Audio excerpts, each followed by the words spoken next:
Panginoon, maraming pong salamat sa pagpapala nyo na sa paggabay nyo sa pag-usap namin kanina. At salamat po na naging maganda ng resulta. Pagilumin nyo pa po yung tao na magkaayos pa po ng gusto bukas. Alam ko po na walang imposible sa inyo na pagabayan niyo po ang bawat isa upang lalo na pong magkapatawaran ang bawat isa. Alam po Panginoon, walang imposible po sa inyo. Sa lahat ng pagpapalan, sa lahat ng pagmamahal niyo sa amin, pili pa rin kami ginagabayan sa araw-araw.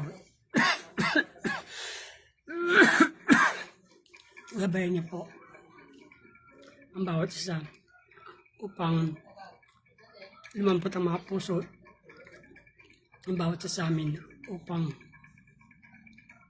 maging maayos na po ng sobra para pwede na pumantong sa anuman. Alam ko po na walang imposible sa inyo, Panginoon, na kaya niyo pong pagilumin ng sugat ang bawat isa. Maraming pong salamat.